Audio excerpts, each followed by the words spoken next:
Nilachala Nivasaya Balabhadra ಸುಭದ್ರಯ Shri ಜಗನ್ನಾಥಾಯ ತೇ ನಮಃ.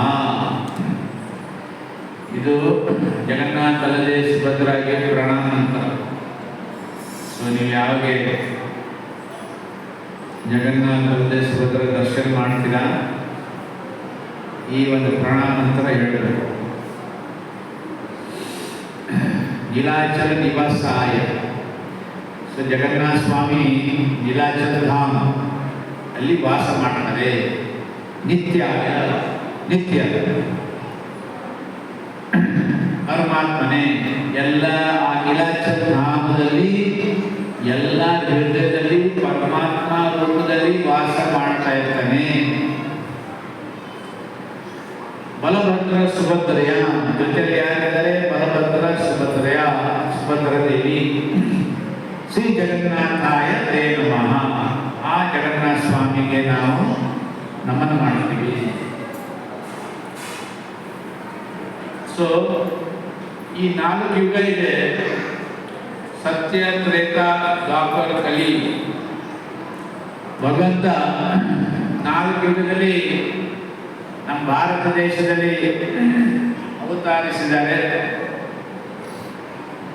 ಸತ್ಯಯುಗದಲ್ಲಿ ನರನಾರಾಯಣ ರೂಪದಲ್ಲಿ ಎಲ್ಲಿ ವಾಸ ಮಾಡ್ತಾ ಇದ್ದಾರೆ? ಬದ್ರಿಕಾಶ್ರಮದಲ್ಲಿ. ತ್ರೇತಾಯುಗದಲ್ಲಿ ದಕ್ಷಿಣ ಭಾರತ ರಾಮೇಶ್ವರಂ, ಅಲ್ಲಿ ಅವ್ರ ಪೂಜೆ ಆಗುತ್ತೆ. ಬದ್ರಿಕಾಶ್ರಮದಲ್ಲಿ ಪೂಜೆ ಆಗುತ್ತೆ ಸತ್ಯಯುಗದಲ್ಲಿ. ತ್ರೇತಾಯುಗದಲ್ಲಿ ರಾಮೇಶ್ವರಂ. ದ್ವಾಪರ ಯುಗದಲ್ಲಿ ದ್ವಾರಕಾಧೀಶ್, ದ್ವಾರಕನಾಥ್. ಹೋಗಿದ್ದೀರಾ ಈ 3 ಧಾಮ್ಗೆ? ಯಾರು ಹೋಗಿದ್ದೀರ? 3 ಧಾಮ್. ಗ್ರೇಟ್.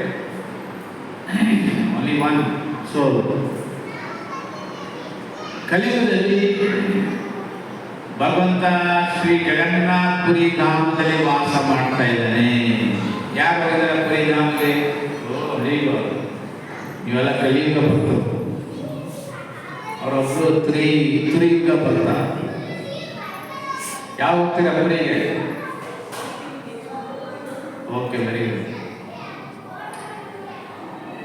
ಸೊ ಕಲಿಯುಗದಲ್ಲಿ ಕೃಷ್ಣ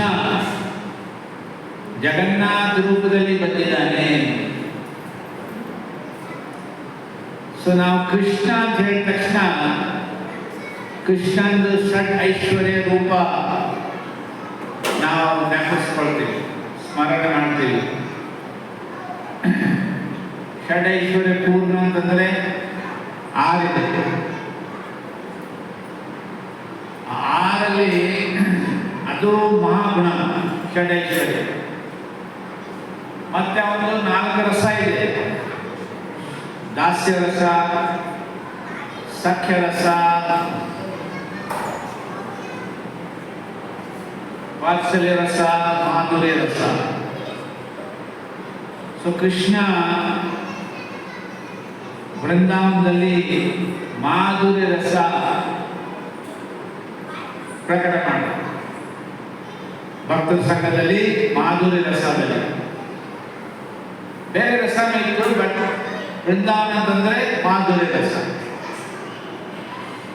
ದ್ವಾರಕದಲ್ಲಿ ಐಶ್ವರ್ಯ 16,108 ಅರಮನೆ ಸಮುದ್ರ ಕೆಳಗೆ ಕಟ್ಟಿದ್ದಾರೆ.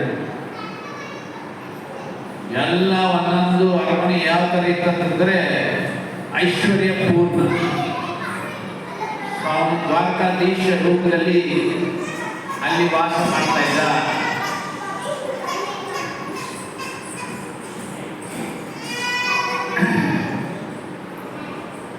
ಪುರಿಯಲ್ಲಿ ಮಾಯಾಪುರ ಧಾಮ ಔದರ್ಯ ರೂಪ. ಔದರ್ಯ ಅಂತಂದ್ರೆ ಬಹಳ ಕರುಣೆ. ನವದೀಪ್ ಮಾಯಾಪುರ ಧಾಮ. ಯಾರು ಹೋಗಿದಾರ ಮಾಯಾಪುರಿಗೆ?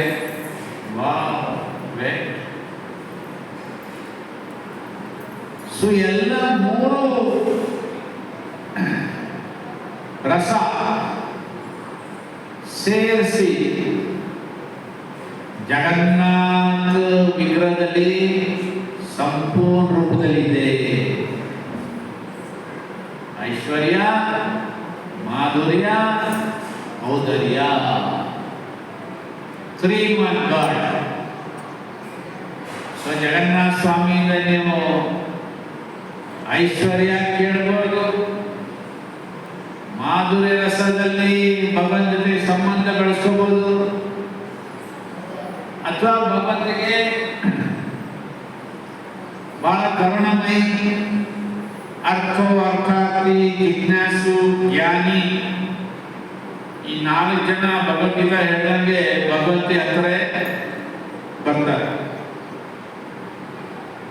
ಸೊ ಜಗನ್ನಾಥ ಔದರ್ಯ. ಔದರ್ಯ ಅಂತಂದ್ರೆ ಪತಿತ ಪಾವನ. ಈ ಕಲಿಯುಗದಲ್ಲಿ ಎಲ್ಲರೂ ಪತಿತ. ಪತಿತ ಅಂತಂದ್ರೆ ಪಾವನ. ಸೊ ಈ ಕ್ಷೇತ್ರ ಏನಿದೆ, ಪುರುಷೋತ್ತಮ ಕ್ಷೇತ್ರ, ನೀಲಾಚಲ ಕ್ಷೇತ್ರ, ನೀಲಾದ್ರಿ, ಅನೇಕ ಹೆಸರಿದೆ. ನರಸಿಂಹ ಕ್ಷೇತ್ರ ಹೇಳ್ತಾರೆ, ದಶಾವತಾರ ಕ್ಷೇತ್ರ ಅಂತ ಹೇಳ್ತಾರೆ ಶಾಸ್ತ್ರದಲ್ಲಿ, ಸ್ಕಂದ ಪುರಾಣ. ಈ ಒಂದು ಕ್ಷೇತ್ರ ಏನಿದೆ, ಈಗಿಂದು ಮ್ಯಾಪ್ ಅಲ್ಲಿ ನೋಡಿದ್ರೆ ಬೆಂಗಾಲ್, ಬಿಹಾರ್, ಒರಿಸ್ಸಾ, ಈ 3 ಕ್ಷೇತ್ರ. ಈ ಕ್ಷೇತ್ರ ಹೇಳ್ತಾರೆ ಕೀಟಗಳ. ಕೀಟ ಅಂತಂದ್ರೆ ಈ ಹುಳುಗಳು. ಅಂದ್ರೆ ಅಲ್ಲಿ ಜನ ಅಷ್ಟು ಪತಿತ ಶಾಸ್ತ್ರದಲ್ಲಿ. ಬಟ್ ಈಗ ನಾವು ನೋಡ್ಬೋದು ಎಲ್ಲ ಕಡೆನೂ ಪತಿತ ಜನ ಕಾಣ್ತಾರೆ. ವ್ಯವಹಾರದಲ್ಲಿ, ಆಚರಣದಲ್ಲಿ ಎಲ್ಲ ರೀತಿಯಿಂದ ಪತಿತ. ಅಂದ್ರೆ ಜ್ಞಾನಹೀನ, ಬುದ್ಧಿಹೀನ, ಶಕ್ತಿಹೀನ, ಎಲ್ಲ ಹೀನ. ಸೊ ಪತಿತ. ಈ ಪತಿತಗೆ ಉದ್ಧಾರ ಮಾಡಬೇಕಾದ್ರೆ ಯಾರು ಬರಬೇಕು? ಕೃಷ್ಣ ಭಗವದ್ಗೀತೆಯಲ್ಲಿ ಹೇಳ್ಬಿಡ್ತಾನೆ, ಸರ್ವಧರ್ಮಾನ್ ಪರಿತ್ಯಾಜ್ಯ ಮಾಮೇಕಂ ಶರಣಂ ವ್ರಜ. ನನಗೆ ಶರಣಾಗತಿ ಆಗ. ಈ ಭಗವದ್ ವಿಷಯದಲ್ಲಿ ಯಾರು ಗೊತ್ತಿಲ್ಲ, ಯಾರಿಗೆ ಶರಣಾಗತಿ ಆಗ್ತಾರೆ? ಅದು ಗೊತ್ತಾಗಬೇಕಲ್ಲ. Who is god. ಈಗ ನೋಡಿ ಎಷ್ಟೆಲ್ಲ ಜನ ಹೇಳ್ಕೊಳ್ತಾರೆ ನಾವು ಭಗವಂತ ಅಂತ. ಸೊ ಪತಿತ ಜನಗೆ ಉದ್ಧಾರ ಮಾಡಲಿಕ್ಕೆ ಪತಿತ ಪಾವನ ಬೇಕು, ಬರಬೇಕು. ಸೊ ಜಗನ್ನಾಥ ಸ್ವಾಮಿ ಆ ಒಂದು ಪತಿತ ಪಾವನ ರೂಪದಲ್ಲಿದ್ದಾನೆ.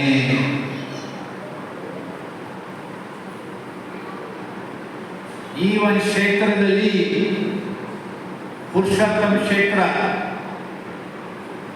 ಆ ಒಂದು ಜಗನ್ನಾಥ ಕ್ಷೇತ್ರ ಏನಿದೆ ಶಂಖ ರೂಪದಲ್ಲಿದೆ. ಈ ಶಂಖ ನೋಡಿದಾರಲ್ಲ ಹೇಗಿದೆ, ಆ ತರ ಶಂಖ ಕ್ಷೇತ್ರ ಅಂತೂ ಹೇಳ್ತಾರೆ. ಸೊ ಜಗನ್ನಾಥ ಸ್ವಾಮಿ ಈ ಒಂದು ಕ್ಷೇತ್ರದಲ್ಲಿ ಯಾರೆಲ್ಲರೂ ವಾಸ ಮಾಡ್ತಾರೆ ಅವರೆಲ್ಲರೂ ಚತುರ್ಭುಜ. ಯಾರೆಲ್ಲ ಪುರಿ ಹೋಗಿದ್ದಾರೆ ನೋಡಿದ್ದಾರೆ ಜನಗಳಿಗೆ ಚತುರ್ಭುಜ ಇದೆ ಅಂತ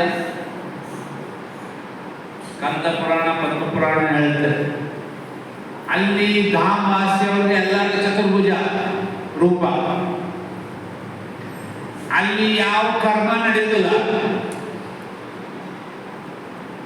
ಯಾರಿಗೂ ಕರ್ಮ ಇಲ್ಲ.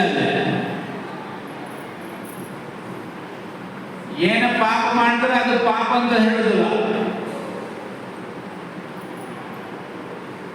ಮತ್ತೆ ಅಲ್ಲಿ ಯಾರೆಲ್ಲ ವಾಸ ಮಾಡ್ತಾರೆ ಎಲ್ಲ ಭಗವಂತ ಹೋಗ್ತಾರೆ.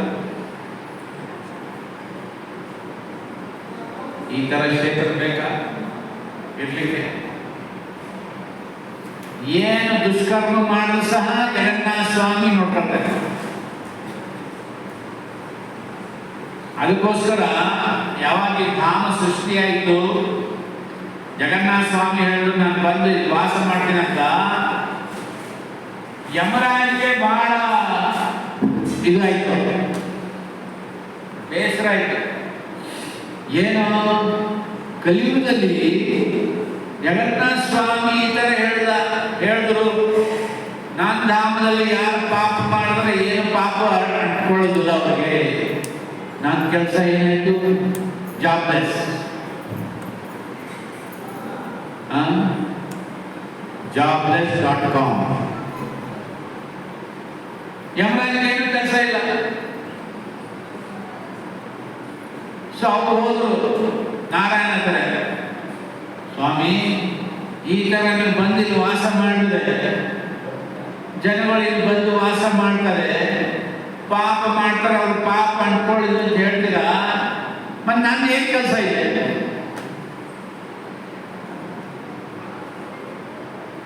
ಜಗನ್ನಾಥ ಸ್ವಾಮಿ ಹೇಳಿದ್ರು, ಆಯ್ತು ಕಲಿಯುಗದಲ್ಲಿ ಈ ತರ ನಾನು ವರ ಕೊಟ್ಟಿದ್ದೀನಿ, ಆದರೆ ಈ 84 ಕೋಸ್ ಒಳಗಡೆ ನಿಂದೇನು ಅಧಿಕಾರ ಇಲ್ಲ. 84 ಕೋಸ್ ಅಂದ್ರೆ 125 ಮೈಲ್. ಆ 125 ಮೈಲ್ ಒಳಗಡೆ ಈ ಕ್ಷೇತ್ರದಲ್ಲಿ ನಿಂದೇನು ಅಧಿಕಾರ ಇಲ್ಲ. ಹೊರಗಡೆ ಪಾಪ ಮಾಡಿದ್ರೆ ಅವ್ರನ್ನೆಲ್ಲ ಇಟ್ಕೋ, ಹಿಂದೆ ಕ್ಷೇತ್ರ ಅಲ್ಲ. ಸೊ ಯಮರಾಜ್ ಅನ್ಕೊಂಡು ಆಯ್ತು, 125 ಮೈಲ್ ಕೋರ್ಸ್ ಒಳಗಡೆ ಇಲ್ಲಿಂದ ಹೊರಗಡೆ ಇದೆಯಲ್ಲ, ಆಯ್ತು ನನ್ನ ಕೆಲಸ ಇದೆ ಅಂತ. ಇನ್ನೊಂದು ಗುರಿ ನಿಮ್ಗೆ ಗೊತ್ತಾ? ಯಾರೆಲ್ಲರೂ ಹೀಗೆ ಸ್ಮರಣ ಮಾಡಿ ಜಗನ್ನಾಥ ದೇವಸ್ಥಾನ ನೀವು ಎಂಟರ್ ಆಗ್ತಾ ಇಲ್ಲ ಮುಖ್ಯ ದ್ವಾರದಿಂದ, ಓಕೆ, ಮುಖ್ಯ ದ್ವಾರ ಎಂಟರ್ ಆಗ್ತೀರ. ಬಲಗಡೆ ಒಂದು ಜಗನ್ನಾಥ ಮೂರ್ತಿ ಇದೆ ಗೋಡೆಯಲ್ಲಿ, ಪತಿತ ಪಾವನ ಅಂತ ನೋಡಿದಿರ. ನಮಸ್ಕಾರ ಮಾಡ್ತೀರಾ, ಆರತಿ ತಗೊಳ್ತೀರಾ, ದಕ್ಷಿಣ ಕೊಡ್ತೀರಾ. ಆಮೇಲೆ 27 ಮೆಟ್ಲಿದೆ, ಹೌದಾ? ಆ 27 ಮೆಟ್ಲು ಏಳು ಮೊದಲು ಒಂದು ಕರಿ ಕಲ್ಲಿದೆ, ಗೊತ್ತಾ? ಯಾರು ಗೊತ್ತು ಆ ಕರಿ ಕಲ್ ಬಗ್ಗೆ? ನೀವು ಹೇಳಿದಾರಲ್ಲ, ಹೋಗುವಾಗೆ ಆ ಕರಿ ಕಲ್ ಮೇಲೆ ಪಾದ ಇಡಬೇಕು ಬೇಡವಾ? ಇಡ್ಬೇಕು, ಇಡಬಾರ್ದ? ಇಡಬೇಕು. ಆಮೇಲೆ ಎಡಗಡೆ ಕಾಶಿರಾಜ್ ವಿಶ್ವನಾಥ್ ಇದ್ದಾರೆ, ಅಲ್ಲಿ ಶಿವನ್ಗೆ ಪ್ರಣಾಮ ಮಾಡಬೇಕು. ಅವರು ದ್ವಾರಪಾಲ, ಕ್ಷೇತ್ರಪಾಲ. ಯಾವ ಕೃಷ್ಣ ಕಾಶಿರಾಜಗೆ ಸೋಲಿಸ್ಬಿಟ್ಟ ಯುದ್ಧದಲ್ಲಿ, ಶಿವ ಬಂದು ಭಗವಂತರೆ, ಸ್ವಾಮಿ ಇಡೀ ನಗರಕ್ಕೆ ಧ್ವಂಸ ಮಾಡಿಬಿಟ್ಟಿದ್ದಾರೆ, ನನಗೆ ವಾಸಸ್ಥಾನ ಎಲ್ಲಿದೆ? ನಮ್ಮ ಭಕ್ತರು ಯಾರು ಇಲ್ಲ, ನಾನು ಎಲ್ಲಿ ವಾಸ ಮಾಡಲಿ? ಆ ಕೃಷ್ಣ ಹೇಳ್ದ, ಆಯ್ತು ಜಗನ್ನಾಥಪುರಿ ಧಾಮಕ್ಕೆ ಹೋಗು, ಅಲ್ಲಿ ವಾಸ ಮಾಡು. ಸೊ ಶಿವ ಅಲ್ಲಿ ಕಾಶಿರಾಜ. ಸೊ 22 ಮೆಟ್ಲು ಹತ್ಕೊಂಡು ಹೋಗ್ತೀರ, ಆಮೇಲೆ ಎಲ್ಲ ಪರಿಕ್ರಮ ಮಾಡ್ತೀರ, ಭಗವಂತ ದರ್ಶನ ಮಾಡ್ತೀರ, ವಾಪಸ್ ಬರ್ತೀರ ಮೆಟ್ಲು ಕೆಳಗೆ ಹತ್ಕೊಂಡು. ಆ ಕರಿಕಲ್ ಮೇಲೆ ಪಾದ ಇಡ್ಬೇಕು, ಇಡಬಾರ್ದ? ಇಟ್ರೆ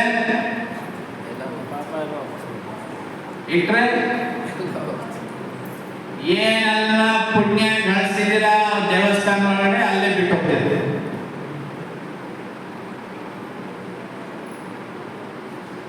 ಭಗವಂತ ಎಲ್ಲ ಒಂದೊಂದ್ ಕಡೆ ಇಟ್ಟಿರ್ತಾನೆ, ಏನದು ಲೂಪ್ ಹೋಲ್. ಸೊ ಅದಕ್ಕೋಸ್ಕರ ನಾವು ಯಾವಾಗ ದರ್ಶನಕ್ಕೆ ಹೋಗ್ತೀವಿ, ಯಾರು ಧಾಮವಾಸಿ ಕರ್ಕೊಂಡು ಹೋಗ್ಬೇಕು. ಸುಮ್ಮನೆ ಹೌದು ಜಾಯ ಅಂತ ಹೇಳಿ ಬಂದ್ಬಿಡೋದು. ಇದೆಲ್ಲ ತತ್ವ ಅರ್ಥ ಮಾಡ್ಕೋಬೇಕು. ಇದಕ್ಕೆ ಹೋಗ್ತೀವಿ ಧಾಮಿಗೆ, ಪುಣ್ಯ ಗಳಿಸಿರ್ತಾನೆ, ಸುಕೃತಿ ಭಕ್ತಿ ಗಳಿಸ್ಬಿಟ್ಟು ತಿರ್ಗಿ ಅಲ್ಲೇ ಬಿಟ್ಬಿಟ್ಟು ಬಂದ್ರೆ ಹೇಗೆ? ಈ ಭಾಗವತ್ ಕಥಾದಲ್ಲಿ ಜನಗಳು ಸೇರ್ತಾರೆ ಹಳ್ಳಿಯಲ್ಲಿ, ಅವ್ರವ್ರ ಚಾಪೆ ತಗೊಂಡ್ಬರ್ತಾರೆ, ಚಾಪೆ ಅಲ್ವಾ, ಹೋಗುವಾಗ ಚಾಪೆ ಅಲ್ಲೇ ಜಾಸ್ತಿ ಹೋಗ್ತಾರೆ. ಏನ್ ಜಾಸ್ತಿ ಹೋಗ್ತಾರೆ? ಮಣ್ಣನ ತಲೆಯಲ್ಲಿ ಇದ್ದದ್ದು ಜ್ಞಾನ.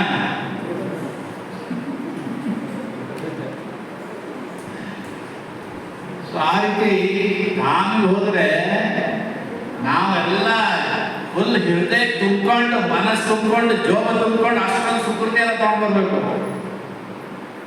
ಅದು ನಮ್ದು ರೀಚಾರ್ಜಿಂಗ್ ಪಾಯಿಂಟ್ ಅದು. ಅದರಲ್ಲಿ ಕಲಿಯುಗದಲ್ಲಿ ಜಗನ್ನಾಥಪುರಿ ಧಾಮ ಎಲ್ಲಕ್ಕಿಂತ ಶ್ರೇಷ್ಠ. ಆಮೇಲೆ ಎಲ್ಲಕ್ಕಿಂತ ಬಹಳ ಸರಳಾಗಿ ನಾವು ಮುಕ್ತಿ ಪಡಿಬಹುದು.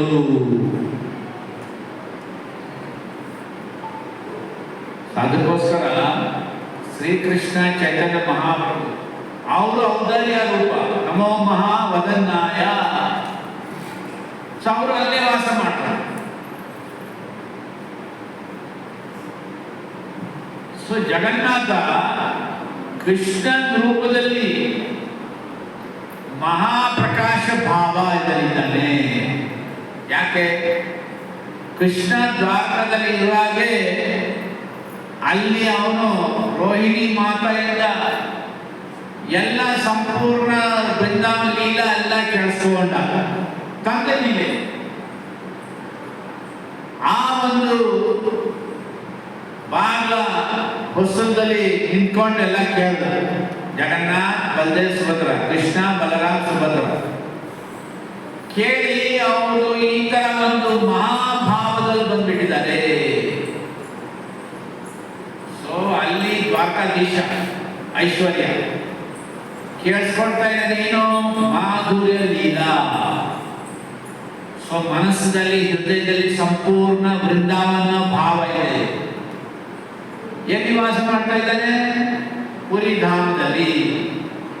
ಸೊ ಔದಾರ್ಯ, ಕರುಣೆ. ಸೊ ಆ ಒಂದು ನೀಲಾಚಲ ಧಾಮದಲ್ಲಿ ಈಗ ಎಲ್ಲಿ ಜಗನ್ನಾಥ ವಾಸ ಮಾಡ್ತಾನೆ ಅಲ್ಲಿ ಲಕ್ಷ್ಮೀದು ಮಹತ್ವ ಇದೆ. ಅವಳೇ ಮಾಸ್ಟರ್, ಮಿಸ್ಟ್ರೆಸ್, ಅವಳೇ ಎಲ್ಲ ನೋಡ್ಕೊಳ್ತಾರೆ. ಐಶ್ವರ್ಯ ಯಾವಾಗ ಪುರಿ ಆ ನೀಲಾಚಲ ಧಾಮ ಬಿಟ್ಟು ರಥದ ಮೇಲೆ ಬರ್ತಾನೆ, ರಥದಲ್ಲಿ ಕುತ್ಕೊಂಡು ರಥಯಾತ್ರೆ ಆಗತ್ತೆ, ಯಾವಾಗ ಜಗನ್ನಾಥ ಔದಾರ್ಯ ರೂಪದಲ್ಲಿ ಇರ್ತಾನೆ.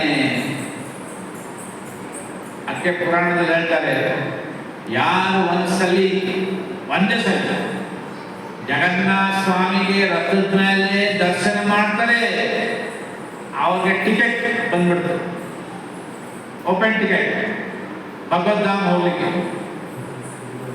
ಗ್ಯಾರಂಟಿ.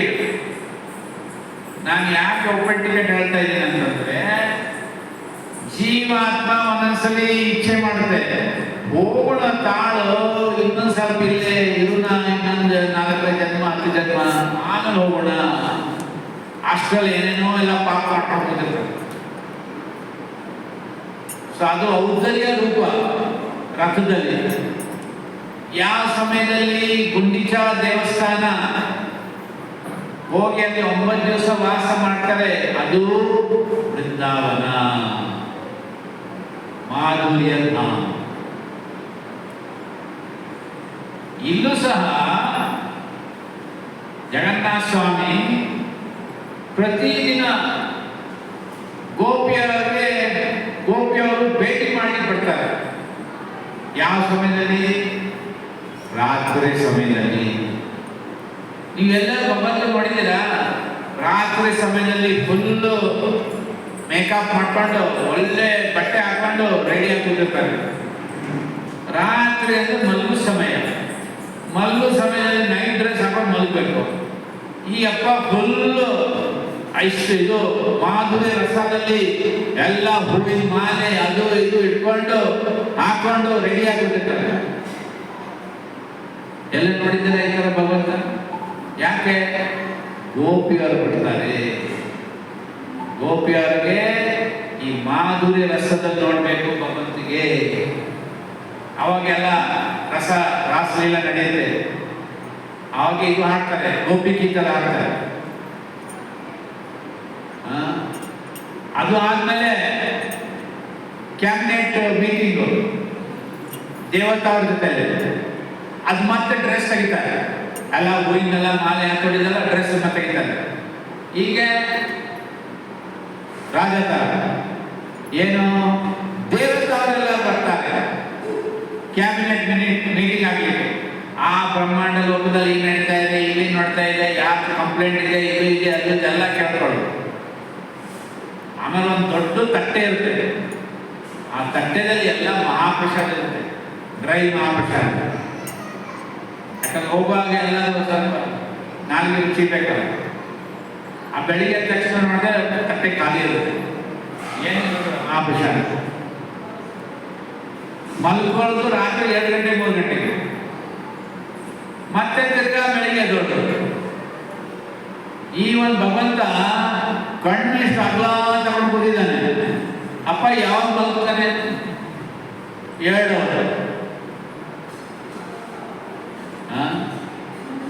ಜಗನ್ನಾಥ ಸ್ವಾಮಿ ಯಾವಾಗಲೂ ಕಣ್ಣು ತಗೊಂಡು ಕೂತಿರ್ತಾರೆ.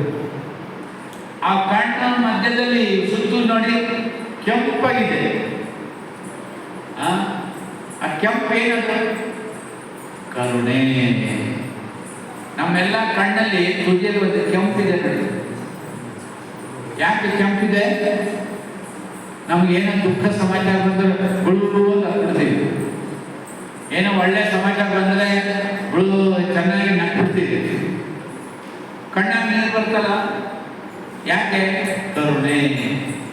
ನಮ್ಗೆ ಇಷ್ಟೇ ಇರೋದ್ರಿಂದ ನಾವು ಎಷ್ಟು ಗುಳು ಅಂತ ಆಡ್ತೀವಿ. ಜಗನ್ನಾಥ ಸ್ವಾಮಿಗೆ ಇಡೀ ಕಣ್ಣು ಸುತ್ತಲೂ ಕೆಂಪಾಗಿದೆ. ಅವ್ರಿಗೆ ಎಷ್ಟು ಕರುಣೆ ಇರಬೇಕು.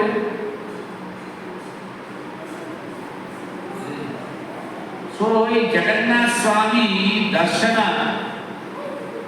ನಮ್ಗೆ ಅರ್ಥ ಆಗುದಿಲ್ಲ, ಅವ್ರ ರೂಪ. ಅದಕ್ಕೋಸ್ಕರ ನಾವು ಏನ್ ಹೇಳ್ತೀವಿ? ಜಗನ್ನಾಥ ಸ್ವಾಮಿ ನಯನ ಪತ್ರಗಾಮಿ ಭವತು ಮೇ. ಹೇ ಜಗನ್ನಾಥ, ನನ್ನ ಕಣ್ಣಿಗೆ ನೀನು ಪ್ರತ್ಯಕ್ಷ ಆಗು. ಇಲ್ಲದೆ ಬರೀ ಚೈತನ್ಯ ಮಹಾಪ್ರಭು ನಾವು ಅವರು ತಮ್ಮ ಭಾವದಲ್ಲಿ ಯಾರಿದ್ದಾರೆ ಅವರು ಮಾತ್ರ ಜಗನ್ನಾಥ ದರ್ಶನ ಮಾಡಬಹುದು ಭಾವದಲ್ಲಿ, ಅಲ್ವೇ? ನಿಮ್ಗೆ ಗೊತ್ತಲ್ಲ, ದರ್ಶನ ಒಂದು ಮೊದಲೇ ಸತಿ ಚೈತನ್ಯ ಮಹಾಪ್ರಭು ದರ್ಶನ ಮಾಡಿದ್ರೆ ಮುರ್ಚಿಟ್ಟಾಗ್ಬಿಟ್ಟು. ಯಾಕೆ? ಜಗನ್ನಾಥ ಸ್ವಾಮಿ ಯಾರು? ಕೃಷ್ಣ.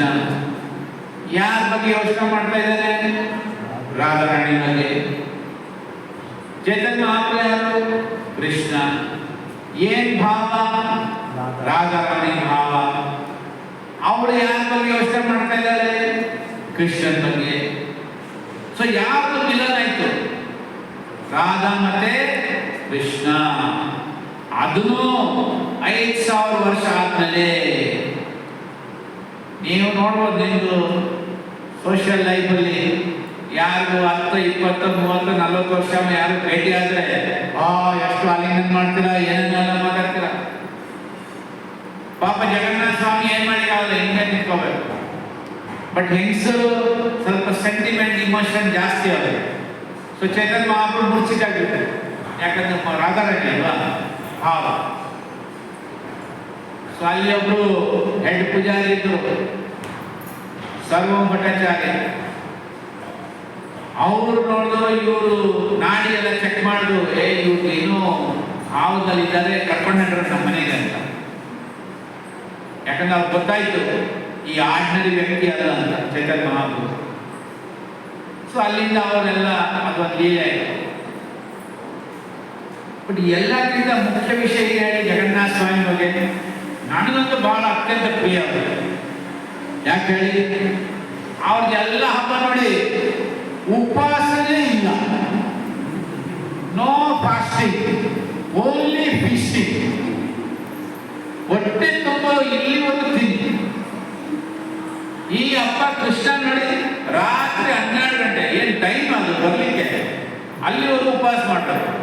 ನರಸಿಂಹದೇವ ಸಾಯಂಕಾಲ, ಚೈತನ್ಯ ಮಹಾಪ್ರಭು ಸಹ ಸಾಯಂಕಾಲ, ಜಗನ್ನಾಥ ಸ್ವಾಮಿ ಸ್ಥಾನಿ ಹತ್ರ ಅವ್ರದ್ದು ಬರ್ತಡೇ ಅದು. No fasting, only feasting. ರಥಯಾತ್ರೆ ದಿನ ಚಪ್ಪನ್ ಭೋಗ, ಚಂದನ್ ಯಾತ್ರ ಇನ್ನೂ ಭೋಗ, ಯಾವಾಗ ನೋಡಿದ್ರೆ ಭೋಗ. ಈ ಹಬ್ಬ 6 ಸತೆ ಪ್ರಸಾದ ಅಂತಾರೆ, 6 ಸತೆ ದಿವಸ 56 ಐಟಮು 6 ಸತೆ. ಇವತ್ತು ನೋಡಿದಿಲ್ಲ ಯಾವ ಭಗವಂತ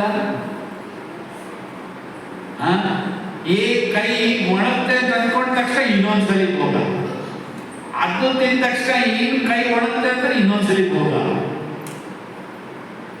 ಅದಕ್ಕೋಸ್ಕರ ಕಲಿಯುಗದಲ್ಲಿ ಎಲ್ಲರೂ ಮಂದ, ಲೇಸಿ, ಕ್ಲಾಸ್ ಕೂತ್ಕೊಂಡು ಕೇಳುವಾಗೆ ಮನಸ್ಸು ಎಲ್ಲೂ ಹೋಗುತ್ತೆ. ಇಲ್ಲದ್ರೆ ತುಕಡಿ ಜಪ ಮಾಡುವಾಗೆ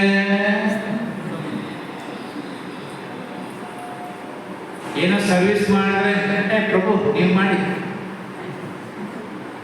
ಪ್ರಸಾದ ಟೈಮ್ ಅಂತಂದ್ರೆ ಎಲ್ಲ ಇಂದ್ರಿಯಗಳು ಎಚ್ಚರಿಕೆ ಆಗ್ತಾರೆ.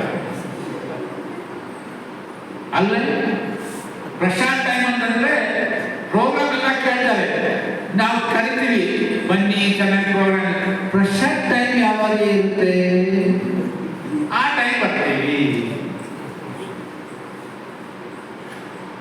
ಸೊ ನಮ್ಮೊಬ್ಬರು ಮಹಾರಾಜ್ ಇದ್ದಾರೆ, ಹೇಳ್ತಾರೆ ಈ ಜಗನ್ನಾಥ ಕಥಾ, ಜಗನ್ನಾಥ ಲೀಲೆ, ಜಗನ್ನಾಥ ತತ್ವ ಯಾರು ಎಲ್ಲಕ್ಕಿಂತ ಆಲ್ಸಿ ಜನರಿಗೋಸ್ಕರ ಇದೆ. ಏನು ಜಯ ಜಗನ್ನಾಥ ಅಂತ ದರ್ಶನ ಮಾಡೋದು, ಅಲ್ಲಿ ಆನಂದ ಬಜಾರ್ ಹೋಗೋದು, ತಿನ್ನೋದು, ತಾವೆಲ್ಲ ಕೆಳಗೆ ಹಾಸೋದು, ಮಲ್ಗೋದು, ಮತ್ತೆ ಎದಳೋದು, ಸ್ನಾನ ಮಾಡೋದು, ಜಯ ಜಗನ್ನಾಥ ಹೇಳೋದು, ಮತ್ತೆ ಹೋಗೋದು, ಪ್ರಸಾದ ತಿನ್ನೋದು, ಮಲ್ಗೋದು. ಆ ಹೊಲ ಜಗನ್ನಾಥ ಸ್ವಾಮಿನೇ ಕೊಟ್ಟಿದ್ದಾನೆ ಪಾರ್ವತಿ ದೇವಿಗೆ. ಆಯ್ತಮ್ಮ, ಕಲಿಯುಗದಲ್ಲಿ ನಾನು ಬರ್ತೀನಿ, ನಂದು ಮಹಾಪ್ರಸಾದ ಸ್ವೀಕರಿಸಿದರೆ ಯಾರು ಅವರು ಉದ್ಧಾರ ಆಗ್ತಾರೆ.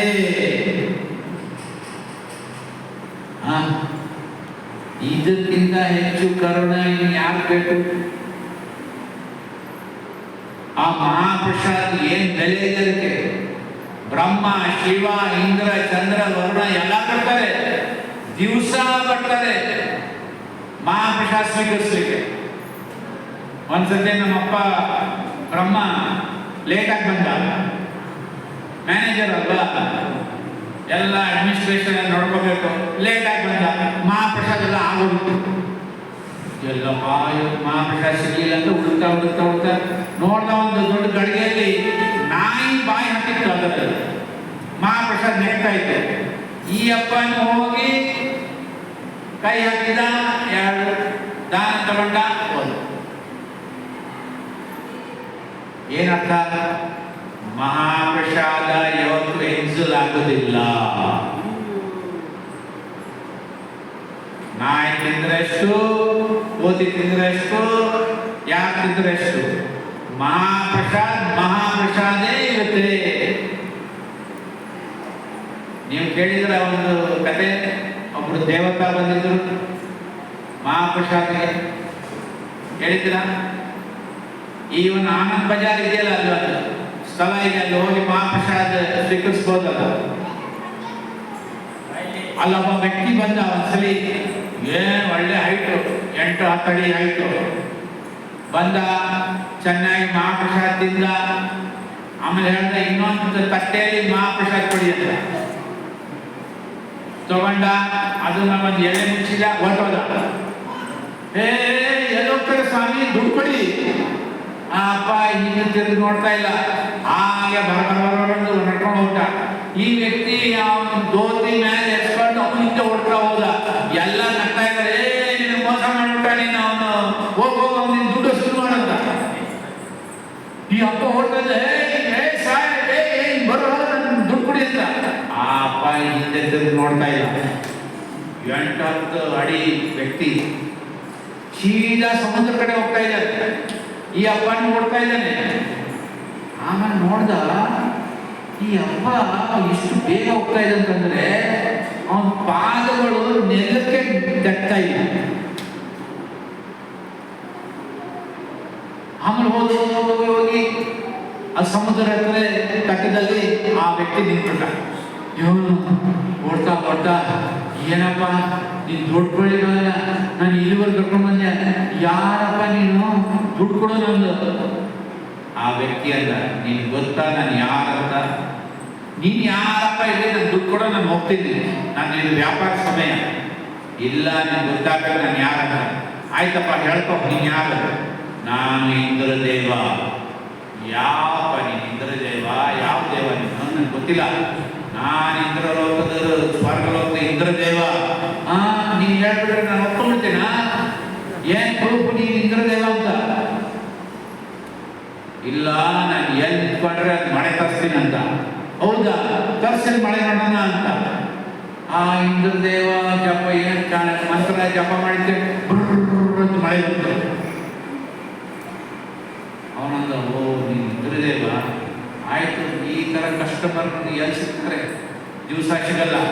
ಆದ್ರೆ ಮಂತ್ರ ನನಗೆ ಹೇಳ್ಕೊಡಿ. ಇಲ್ಲ ಎಲ್ಲ ನಮ್ಮ ಜನಗಳೆಲ್ಲ ನನ್ನ ಅನಿಸ್ತಾರೆ, ನೀನು ಮೋಸ ಮಾಡಿ ಹೋಗ್ಬಿಟ್ರಂತ. ನಾನೇನು ಹೇಳಿಕ್ಕಾಗತ್ತೆ, ನೀನು ಇಂದ್ರ ಅಂತ. ಆಯ್ತು, ಈ ಮಂತ್ರ ನಿನಗೂ ಹೇಳ್ಕೊಡ್ತೀನಿ. ನೀನು ಎಲ್ಲಿ ಜಪ ಮಾಡಿದ್ರೆ ಅದು ಮಳೆ ಬರ್ತದೆ. ಆಯ್ತು, ನನಗೆ ಹೇಳ್ಕೊಡಿ ಅಂತ ಆ ಇಂದ್ರದೇವ ಈ ವ್ಯಕ್ತಿಗೆ ಹೇಳ್ಕೊಟ್ಟ. ಆಮೇಲೆ ಈ ಅಪ್ಪ ನೋಡಿ, ಎದೆ ಫುಲ್ 4 ಇಂಚು 8 ಇಂಚು ಅಗಲ ಬಂದ. ಇದೆಲ್ಲ ಕಾಯ್ತಾ ಇರೋ ಬೇರೆ ಅಂಗಡಿಯವರು, ಏನೋ ದುಡ್ಡು ಸಿಗ್ತಾ, ಮೋಸ ಮಾಡ್ದ ನಿನ್ಗೆ ಅಂತ. ನಿಮ್ಗೇನ್ ಗೊತ್ತು ಯಾರು ಕಸ್ಟಮರ್ ಇವತ್ತಿದ್ರು? ಯಾರು ಸ್ವಯಂ ಸರ್ವಲೋಕ ಇಂದ್ರದೇವ. ನೀನ್ ಪೆಟ್ಟು, ನೀನು ಸುಮ್ಮನೆ ಗುಡುಗಿ ಬಿಡ್ತಾ ಇದೀಯ ಅಂತ. ಇಲ್ಲ, ನಿಜಾಗ್ಲು ಈ ತರ ಆಯ್ತು ಕಲೆ ಅಂತ. ಹೌದಾ, ಹೇಳಿ ನೋಡೋಣ, ಮಂತ್ರ ನೋಡೋಣ, ಹೇಳು ಇಲ್ಲಿ ಮಳೆ ಬರ್ತಾರೆ ನೋಡೋಣ ಅಂತ. ಈ ಅಪ್ಪ ಕೈ ಜೋಡಿಸಿ ಮಂತ್ರ ಹೇಳ್ದ. ಆ ಆನಂದ ಬಜಾರ ಎಷ್ಟಿದೆ ಅಲ್ಲೇ ಮಳೆ ಬಂತು. ಎಲ್ಲ ಆಶ್ಚರ್ಯ. ಆಯ್ತಪ್ಪ, ನೀನು ಒಳ್ಳೆ ಕಸ್ಟಮರ್ ಬಂದಿದೆ ಅಂತ. ಈ ನ್ಯೂಸು ರಾಜ ಹೋಗಿದೆ. ಪುರಿಯಲ್ಲಿ ಒಬ್ಬ ರಾಜ ಇದ್ದಾರೆ. ಆ ಒಂದು ಇಂದ್ರದ್ಯುಮ್ನ ಮಹಾರಾಜ ವಂಶದಿಂದ ಈ ರಾಜ ಇನ್ನೂ ಬರ್ತಾ ಇದ್ದಾರೆ.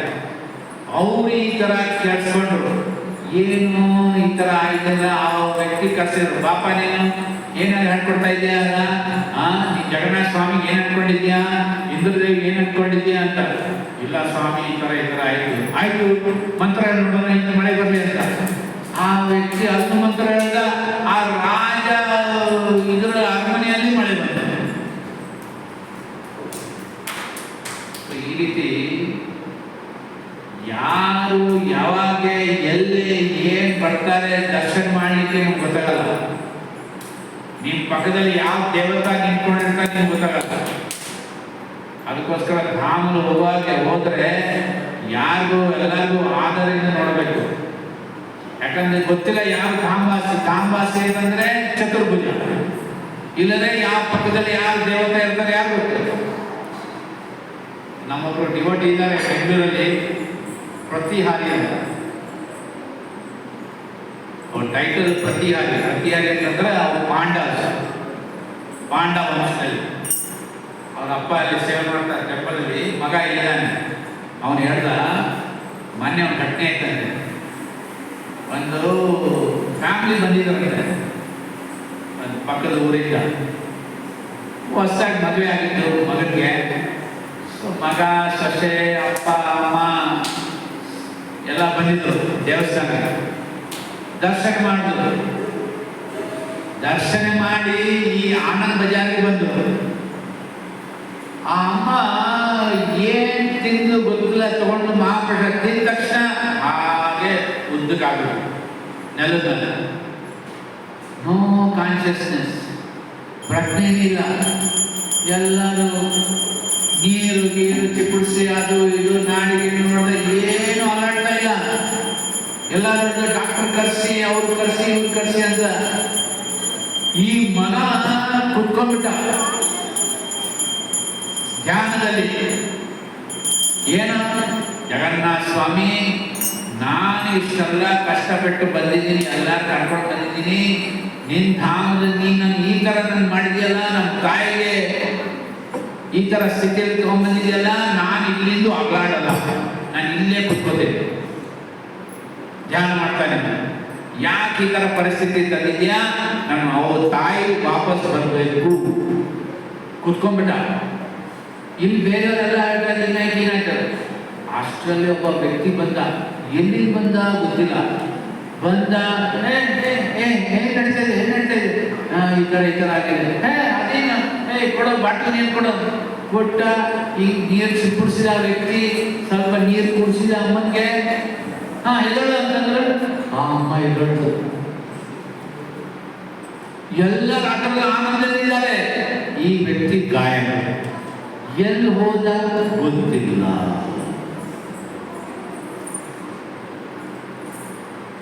ಯಾರು ಬಂದರು, ಏನ್ ಮಾಡಿದ್ರು, ಹೇಗಾಯಿತು. ಸೊ ಇನ್ನೂವರೆಗೂ ಜಗನ್ನಾಥ ಲೀಲೆ ನಡೀತಾ ಇದೆ. ಅವನು ಎಷ್ಟೊಂದೆಲ್ಲ ಲೀಲೆಗಳಿದೆ ಶಾಸ್ತ್ರದಲ್ಲಿ ಇಲ್ಲ. ಈಗೆಲ್ಲ ಕೇಳಿಸ್ಕೊಂಡು ಮಾಡ್ಕೊಂಡು ಎಲ್ಲ ಲೀಲೆ ಆಗ್ತಾ ಇದೆ. ಅದರಲ್ಲಿ ಮಹಾಪ್ರಸಾದ ಲೀಲೆ ಅಂತೂ ಅನೇಕ ಇದೆ. ಸೊ ಪ್ರಭುಪಾದರು ಆ ಜಗನ್ನಾಥ ಸ್ವಾಮಿಗೆ ಇಡೀ ಪ್ರಪಂಚದಲ್ಲಿ ಎಲ್ಲ ಕಡೆ ನಡೆಸ್ತಾ ಇದ್ದಾರೆ ರಥಯಾತ್ರ. ಸೊ ನಾವು ರಥಯಾತ್ರದ ಸಮಯದಲ್ಲಿ ಏನ್ ಮಾಡಬೇಕು? ಆದಷ್ಟು ಎಲ್ಲ ಜನರಿಗೆ ಸೇರಿಸ್ಬೇಕು. ಜಗನ್ನಾಥ ಸ್ವಾಮಿದು ಮಹಿಮೆ ಹೇಳಬೇಕು. ಯಾಕಂದ್ರೆ ಎಲ್ಲರ ಪತಿತ, ಆಲ್ ಆರ್ ಫಾಲನ್. ಯಾಕೆ? ಟೆಂಪಲ್ ಬರಲಿಕ್ಕೆ ನೋ ಟೈಮ್, ನಮಗೆ ಸಮಯ ಇಲ್ಲ. ಭಾನುವಾರ 2 ಅವರ್ ಕುತ್ಕೊಂಡಿದ್ದಕ್ಕೆ ಕೇಳಲಿಕ್ಕೆ, ಕಥಾ ಕೇಳಲಿಕ್ಕೆ, ಕೀರ್ತನೆ ಕೇಳಲಿಕ್ಕೆ, ದರ್ಶನ ಮಾಡಲಿಕ್ಕೆ, ಪ್ರಸಾದ ಸ್ವೀಕರಿಸಲಿಕ್ಕೆ ಟೈಮ್ ಇಲ್ಲ. ಎಷ್ಟು ಅನ್ಫಾರ್ಚುನೇಟ್ ಕಲಿಯುಗದಲ್ಲಿ ಜನ. ಅದರಲ್ಲಿ ಈ ತರ ಭಗವಂತ ಬಂದಿದ್ದಾನೆ, ಪತಿತ ಪಾವಕ. ಸೊ ನಾವು ಆದಷ್ಟು ಜನಕ್ಕೆ ಹೇಗಾರು ಮಾಡಿ ಪ್ರಸಾದ ಹಂಚಬೇಕು. ನಾವು ನೋಡಿದ್ದೀವಿ ಶೇಷಾದ್ರಿಪುರಂ ರಥಯಾತ್ರಾ ಸಮಯದಲ್ಲಿ ಈ ಪ್ರಸಾದ ರಥದಿಂದ ಏರಿಸ್ತಾರೆ. ಜನ ವಿವೇಕಾನಂದ ತರ ನಿಂತ್ಕೊಂಡು ನೋಡ್ತಿರ್ತಾರೆ. ಆ ಪ್ರಸಾದ ಬಂದು ಇಲ್ಲಿ ಬಿದ್ದಿರ್ತದೆ ಕೈಗೆ.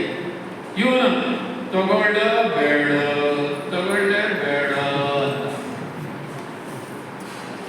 ಇನ್ಯಾರು ಬಂದು ಕಿತ್ಕೊಂಡು ಹೋಗ್ತಾರೆ ಪ್ರಸಾದ. So much there fallen. Fallen ಅಂದ್ರೆ ಯಾವ ದೃಷ್ಟಿಯಿಂದ? ಅಹಂಕಾರ. ಅಹಂಕಾರ ಮಾಡಿದೆ ಜನಗಳಿಗೆ. ಈ ಗೋತ್ರ, ಈ ಕುಲ, ಈ ಇದು ಅದು, ಐಶ್ವರ್ಯ ಅದು ಇದು ಅಂದ್ಕೊಂಡು ಬಹಳ ಅಹಂಕಾರ ಇದೆ ಜನಗಳ ಹತ್ರ. ಅದೆಲ್ಲ ಜಗನ್ನಾಥ ಸ್ವಾಮಿ ಅಂದ್ರೆ ಏನು? ನಥಿಂಗ್. ಸೊ ನಾವು ಇಲ್ಲಿ ಬಂದಿದ್ದೀವಿ ಇಸ್ಕಾನ್ಗೆ. ಚೇತನ್ ಮಹಾಪ್ರಭುದು ವಾಣಿ ತಗೊಂಡು ಜಗನ್ನಾಥ ಸ್ವಾಮಿಗೂ ಕೃಪೆ ಹಂಚಲಿಕ್ಕೆ. ಚೇತನ್ ಮಹಾಪ್ರಭು 18 ವರ್ಷ ಇದ್ದಾರೆ.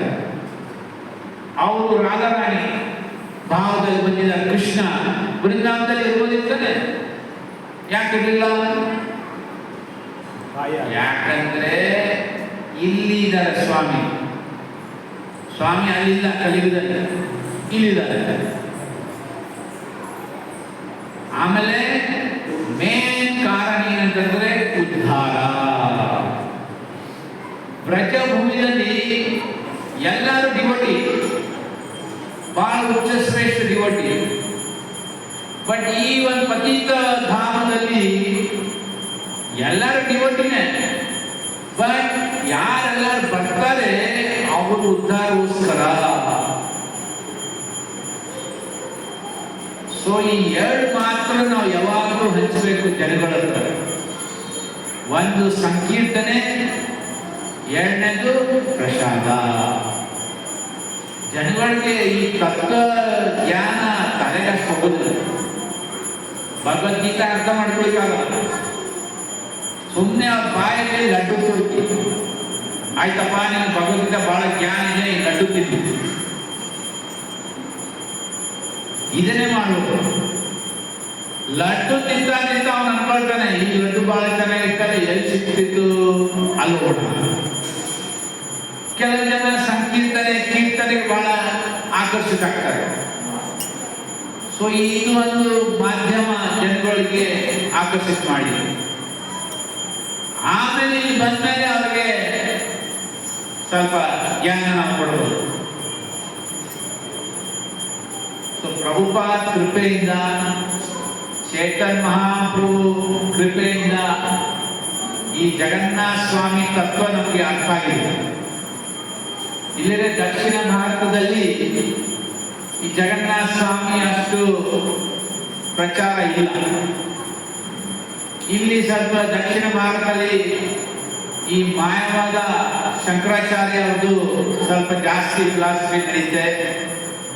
ಇಲ್ಲವೇ ಬಹಳ ಉಚ್ಚ ಶ್ರೇಷ್ಠ ಬ್ರಾಹ್ಮಣರು ಅವರು ಭಗವಂತಿಗೆ ನಾರಾಯಣ ರೂಪದಲ್ಲಿ ಪೂಜೆ ಮಾಡ್ತಾರೆ. ಬಟ್ ಇವ್ರು ಬಿಟ್ಟರೆ ಬೇರೆ ಎಷ್ಟು ಜನ ಇದ್ದಾರೆ ಡಾಲರ್ ಫಾಲರ್.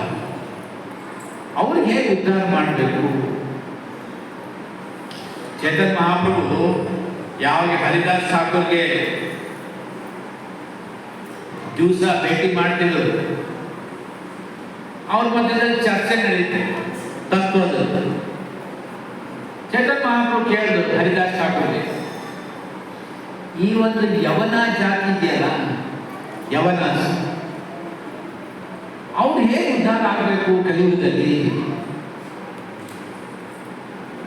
ನೋಡಿ, ಭಗವಂತ ಶುದ್ಧ ಭಕ್ತರಿಂದ ಪ್ರಶ್ನೆ ಮಾಡ್ತಾ ಇದ್ದಾರೆ, ಹೇಗೆ ಉದ್ಧಾರ ಆಗೋದು? Actually it is reverse. ಯಾಕಂದ್ರೆ ಹರಿದಾಸ್ ಠಾಕೂರ್ ಒಂದು ಮುಸ್ಲಿಂ ಕುಟುಂಬದಿಂದ ಹುಟ್ಟಿ ಬಂದಿದ್ರು.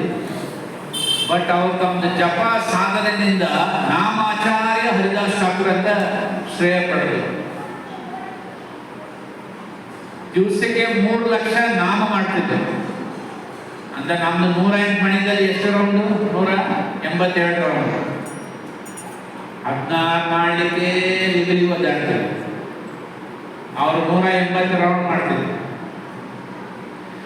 ಸೊ ಈ ದಿವಸ ಈ ತರ ಚರ್ಚೆ ಆಗಾಗೆ ಚೇತನ್ ಮಹಾಪ್ರಭು ಅನ್ಸೆ ಕೇಳಿದ್ರು, ಈ ಯವನಾಸ ಇವ್ರು ಹೇಗೆ ಉದ್ಧಾರ ಆಗ್ಬೇಕು ಭಗವಂತನಿಂದ?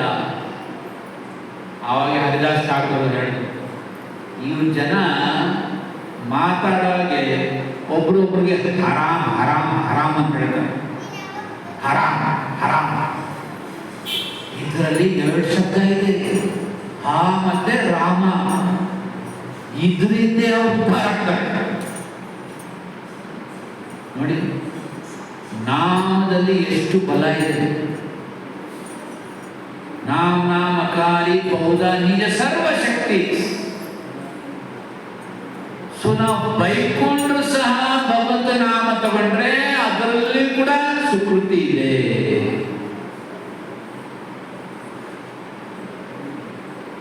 ನಾವು ಅಷ್ಟು ಒಂದು ಆ ಮಟ್ಟಿಗೆ ಹೋಗ್ತೀವ ಅಥವಾ ಆ ಮಟ್ಟಿಗೆ ಇದೀವ ಹೇಳಿಕ್ಕಾಗಲ್ಲ. ಈಗೆಲ್ಲ ಎಷ್ಟೆಲ್ಲ ಹೋರಾಟ ನಡೀತಾ ಇದೆ, ಜಾತಿ ಆ ಭೇದ ಈ ಭೇದ ಅಂದ್ಕೊಂಡು. ಸೊ ಏನು ಬ್ರಾಹ್ಮಣ ಕ್ಷತ್ರಿಯ ವೈಶ್ಯ ಶೂದ್ರ ಇದ್ದಾರೆ, ಈ ಕಲಿಯುಗದಲ್ಲಿ ಶೂದ್ರನೇ ರಾಜ. ನೀವು ಯಾರೆಲ್ಲರೂ ವ್ಯವಸಾಯ ಬಿಸ್ನೆಸ್ ಮಾಡ್ತೀರಾ, ಫ್ಯಾಕ್ಟ್ರಿ ನಡೆಸ್ತೀರಾ, ನಿಮ್ಗೆ ಗೊತ್ತು ಲೇಬರ್ ಅವ್ರು ಎಷ್ಟು ಜಮೀನಿದೆ. ಲೇಬರ್ ಸಿಗೋದಿಲ್ಲ. ಎಷ್ಟೊಂದೆಲ್ಲ ಲೇಬರ್ ಇಂಟೆನ್ಸಿವ್ ಇಂಡಸ್ಟ್ರಿಗಳು ಅವ್ರ ಪಾಪ ತಲೆ ಬಿಸಿಯಾಗಿದೆ, ಅವ್ರಿಗೆ ಲೇಬರೇ ಸಿಗ್ತಾ ಇಲ್ಲ. ಅವರೇ ರಾಜ ಆಗಿ ಕೂತಿದ್ದಾರೆ ಶೂದ್ರಗಳು ಅಲ್ವೇ? ಬ್ರಾಹ್ಮಣರಿಗೆ ಕೇಳೋದು ಯಾರಿಲ್ಲ. ದರಿದ್ರ ಬ್ರಾಹ್ಮಣ ಅಂತ ಹೇಳ್ತೀವಿ. ಕೊಡೋ 1 ರೂಪಾಯಿ ಕೊಡೋ ದಕ್ಷಿಣ, ಹಾಕಪ್ಪ ಚೀಟಿ ಹಾಕು, ಆಚರಣೆ ಮಾಡೋದು. ಆ ಬ್ರಾಹ್ಮಣ ಅಲ್ಲಿಗೆ ಬಿಡಲ್ಲ. ಕ್ಷತ್ರಿಯ ಅಲ್ಪ ಸ್ವಲ್ಪ ಇದ್ದಾರೆ, ಅಲ್ಲೊಂದು ಬಾರ್ಡರ್ದಲ್ಲಿ ಅವನು ನೋಡ್ತಿರ್ತಾನೆ, ಎಲ್ಲಿ ಪಾಕಿಸ್ತಾನ ಚೈನಾದ ಮೇಲೆ ಅಂತ. ಅಷ್ಟರಲ್ಲಿ ಅವನೊಂದು ಬುಲೆಟ್ ಬಂದು ಹೊಡೆದು ಬಿಡುತ್ತೆ, ಅವನು ಸತ್ತೋದ. ಏನ್ ಯೋಚನೆ ಮಾಡ್ತಾ ಇದ್ದ? ಪಕ್ಕದ ದೇಶದ ವ್ಯಕ್ತಿಗ ಈ ಅಪ್ಪ ಅಲ್ಲೊಂದು ಜನ್ಮ ಪಡಿತಾರೆ, ಮತ್ತೆ ಮಿಲಿಟರಿ ಸರ್ವ್ ಮಾಡ್ತಾರೆ, ಮತ್ತೆ ಆ ದೇಶದ ಸಲುವಾಗಿ ಬಂದು ಭಾರತ ಕಡೆ ನೋಡ್ತಿದ್ದಾರೆ, ಎಲ್ಲಿ ಭಾರತೀಯ ಆರ್ಮಿ ಇದ್ದಾರೆ. ಅವ್ರು ಮತ್ತೆ ಯಾರು ಗುಳಿ ಹೊಡಿತಾರೆ ಈ ಕಡೆದವರು. ಏನ್ ಯೋಚನೆ ಮಾಡ್ತಾ ಇದ್ದ? ಭಾರತ ದೇಶ ಮತ್ತೆ ಬಂದು ಇಲ್ಲಿ ಜನ್ಮ ಪಡಿತಾರೆ.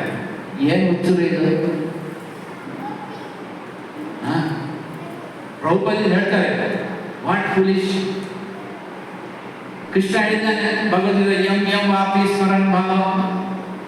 ಏನ್ ಯೋಚನೆ ಮಾಡ್ತಾ ಇದೆ? ಪಾಕಿಸ್ತಾನ ಸೋಲ್ಜರ್ ಇದ್ದಾನೆ, ಚೈನಾ ಸೋಲ್ಜರ್ ಇದ್ದಾನೆ, ಅವನು ಸಫಲ. ಅಲ್ಲಿ ಅಪ್ಪ ಅಲ್ಲೇ ಜನ್ಮ ಪಡಿತಾನೆ. ಆ ಕಡೆ ಇಂಡಿಯನ್ ಸೋಲ್ಜರ್ ಇದ್ದಂದ್ರೆ ಅವನು ಸತ್ತೋದ್ರೆ ಈ ಕಡೆ ಬರ್ತಾನೆ. ಹೊಡಿತೀವಿ. ಅದಕ್ಕೆ ಪ್ರಭುಪಾದ ಈಗೆಲ್ಲ ಏನ್ ಯುದ್ಧ ನಡೀತಾ ಇದೆ, ಇವೆಲ್ಲ ನಾಯಿ ಬೆಕ್ಕು ಯುದ್ಧ. ಆ ನಾಯಿ ಬೆಕ್ಕು ಯಾವಾಗಲೂ ಜಗಳ ಆಡ್ತಾರೆ. ಒಂದ್ಸತೆ ನಮ್ಮೊಬ್ಬರು ಮಹಾರಾಜ ಕಥೆ ಹೇಳಿದೆ, ನಾಯಿ ಬೆಕ್ಕು ಒಂದೇ ಓಣಿಯಲ್ಲಿ ಇರ್ತಾರೆ. ಆ ನಾಯಿ ಯಾವಾಗ ಯೋಚನೆ ಮಾಡ್ತಾ ಇದ್ದೀವಿ, ಈ ಬೆಕ್ಕಿಗೆ ಹೇಗೆ ಹಿಡಿಬೇಕು ಅಂತ. ಸೊ ಆ ನಾಯಿ ಒಂದು ಗುರು ಹತ್ರ ಹೋದಂತೆ, ಗುರುಜಿ ಈ ಬೆಕ್ಕು ಯಾವಾಗಲೂ ನನ್ನ ಕೈ ಜಾರ ಹೋಗುತ್ತಲ್ಲ, ಈ ಹೇಗೆ ಹಿಡ್ಕೋಬೇಕು ಈ ಬೆಕ್ಕಿಗೆ? ಒಂದು ಏನಂತ ಹೇಳ್ಕೊಡಿ ಮಂತ್ರ ಅಂತ. ಅಲ್ಲಪ್ಪ, ಈ ಬೆಕ್ಕು ಜೊತೆಗೆ ಸಂಬಂಧ ಬೆಳೆಸ್ಕೋದು, ಒಳ್ಳೆ ಸಂಬಂಧ, ಮೈತ್ರ ಸಂಬಂಧ. ಹೋಗ್ಬಿಟ್ಟು ಯಾಕಪ್ಪ ನಾವು ಜಗಳ ಬೇಕು, ಒಂದೇ ಓಣಿಯಲ್ಲಿದ್ದೀವಿ, ಒಟ್ಟಿಗೆ ಇರೋಣ. ಆಮೇಲೆ ಎಲ್ಲ ನೋಡ್ಕೋ, ಬೆಕ್ಕು ಹೇಗಿರುತ್ತೆ, ಏನು ಓಡಾಡುತ್ತೆ, ತಿನ್ನುತ್ತೆ, ಮಲಗುತ್ತೆ, ಎಲ್ಲ ನೋಡ್ಬಿಡು. ಯಾವತ್ತು ನಿಮ್ಗೆ ಗೊತ್ತಾಯ್ತು ಬೆಕ್ಕಿನ ವಿಷಯದಲ್ಲೆಲ್ಲ, ಅವಾಗೇ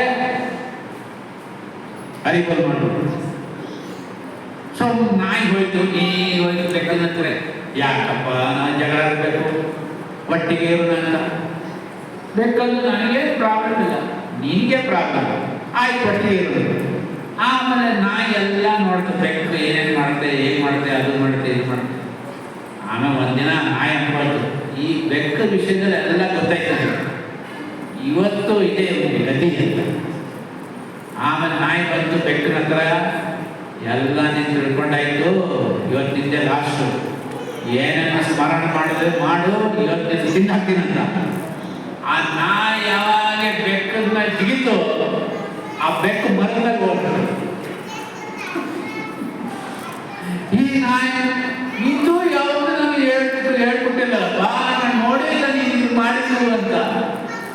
ಆ ಬೆಕ್ಕು ಹೇಳ್ತು, ನನಗೆ ಗೊತ್ತಿತ್ತು ನೀನು ಚೂರಿ ಆಗ್ತೀಯ ಅಂತ ನನಗೆ, ಅದಕ್ಕೆ ಇದು ಒಂದು ಅಸ್ತ್ರ ನನ್ನ ಹತ್ರ ಇಟ್ಕೊಂಡಿದೆ, ನೀನು ಹೇಳ್ಕೊಡ್ಲಿಲ್ಲ.